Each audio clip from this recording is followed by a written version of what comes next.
دلوقتي بقى انا خلصت الاكل. ادي الرز بعد ما اتغرف، وادي طاجن البطاطس والكفتة بعد ما خرجتهم من الفرن، وحطيت عليها فحمة وغطيتها علشان تطلع الريحة بتاعت الفحم يعني. بصوا جميلة ازاي ومستوية، جميلة جدا.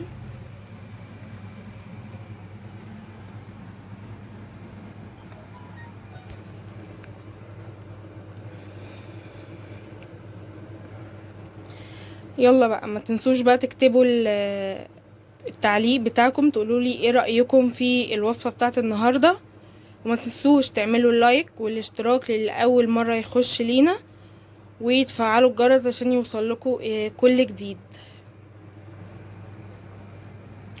يلا مع السلامة واشوفكم فيديو جديد. السلام عليكم، عاملين ايه؟ النهاردة بقى هنعمل الكفتة اللي احنا عملناها معاكم، هنطبخها. بس بقى ما تنسيش قبل ما تتفرجي على الفيديو تعملي لايك وتعليقك جميل، ولو انتي اول مرة تتفرجي علينا وتشوفي الفيديو ده ما تنسيش تعملي الاشتراك وتفعلي الجرس عشان يوصلك كل جديد.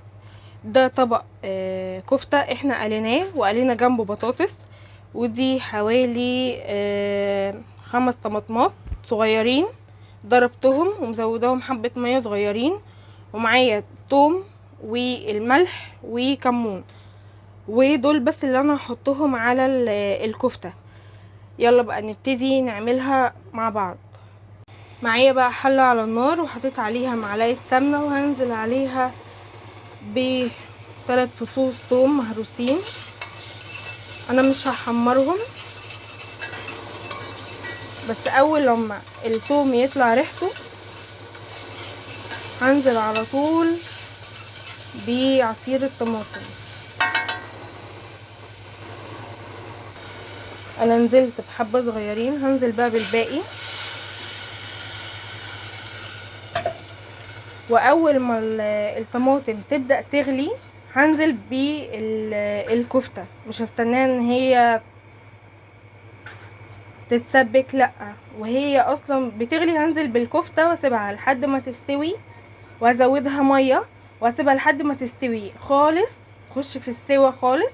اقوم منزله البطاطس، لان هي اصلا البطاطس مش بتاخد وقت، كل اللي بياخد وقت هو الكفته.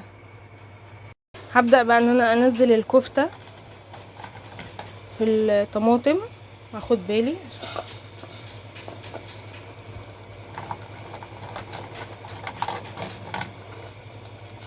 وبرده مش هحط الملح دلوقتي، يعني مش هملحها دلوقتي غير لما الكفته تخش في السوا. اللي هحطها بس هو الكمون، ومش هحط كتير، هحط يعني بتاع ربع معلقه كده عشان الاكل ما يمررش مني.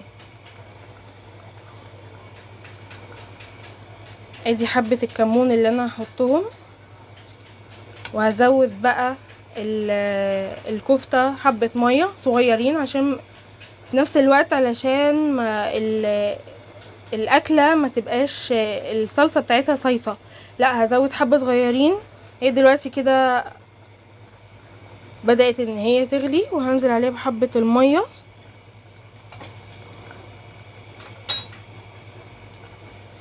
بسم الله الرحمن الرحيم. بس كده.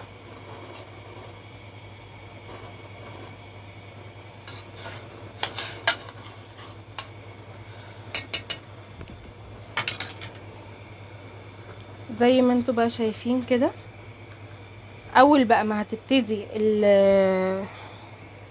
الاكل ان هي تغلي، هي طبعا هي باينه هنا الصلصه ان هي فاتحه، لكن طبعا ده عشان الاضاءه، انا هحاول بس اوريها لكم كده، لكن هي اصلا غامقه. لو هي فاتحه هحط صلصه، معلقه صلصه. فانا هنزل بنص معلقه من السكر علشان الاكل ما يعملش حموضه. اي اكل فيه طماطم بتنزلي عليه بنص معلقه من السكر، تمام، عشان ما يعملش حموضه. هي بدأت ان هي تغلي اهي، هبدأ ان انا اوطي عليها واسيبها بقى تستوي براحتها. تعالوا بقى مع بعض نعمل الرز. دلوقتي بقى عشان نعمل الرز معايا معلقه من اللي احنا بناكل منها سمنه، وهحط فصين مستكه، ومعايا كوبايه رز غسلها كويس وهنزل بيها بقى. دلوقتي فصين المستكه دول بيدوا طعم حلو جدا للرز، لاي رز يعني عموما الابيض او اللي هو بشعريه. انا دلوقتي حطيت الرز وحطيت معلقه ملح وهقلبه بقى كويس. الاول هقلبه تقلبتين كده على النار كويس، يشرب الملح ويشرب. طبعا هي كوبايه رز عليها كوبايه ميه، ده الرز المصري العادي. تمام، هنزل بالميه، ولو احتاجته لو حاسه ان هو محتاج ميه تاني بعد ما يشرب هحط. بس كده، وهسيبه بقى ان هو يغلي، واول لما يغلي هوطي النار عليه خالص وهحط تحته الشياطه. هظبط كده، هو عايز حبه ميه صغيرين مش كتير عشان ما يعجنش مني. بس كده، هنزل بقى اللي في الجناب وهوربه لحد ما يغلي وهوطي عليه، واحط تحت الشياطه، ولو احتاج ميه هزود، لو ما احتاجش يبقى خلاص هو هيستوي من نفسه بالبخار طبعا. بس كده. بصوا، هو انا حبيت ان انا اظبط الميه بتاعته، المفروض بيبقى الميه اعلى من الرز نفسه بعقله صباع زي كده. تمام، هيبدا بقى يغلي وبعد كده هوطي عليه زي ما قلت لكم. بصوا الرز استوى اهو ومش معجن ومحتاجش ميه تاني. تمام اهو، جميل ازاي. هوربه مش هغطي عليه علشان ما يعرقش. تمام، وتعالوا بقى نشوف الكفتة.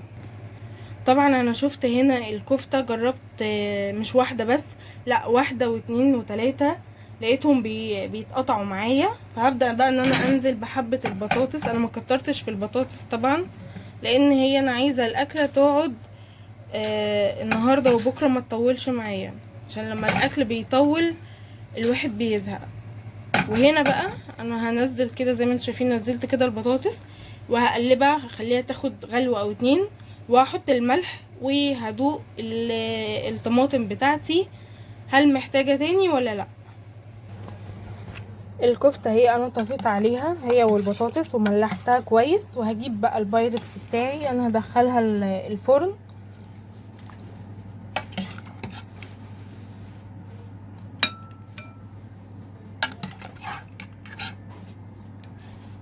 ادخلها الفرن كده ايه، تاخد وش.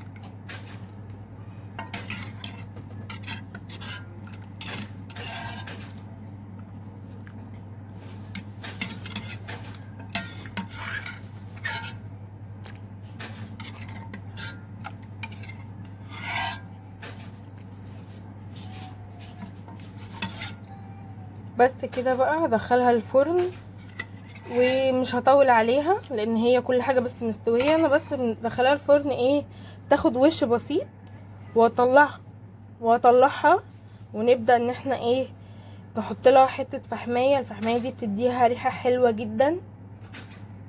ماشي، هدخلها بقى واوريها لكم بعدين.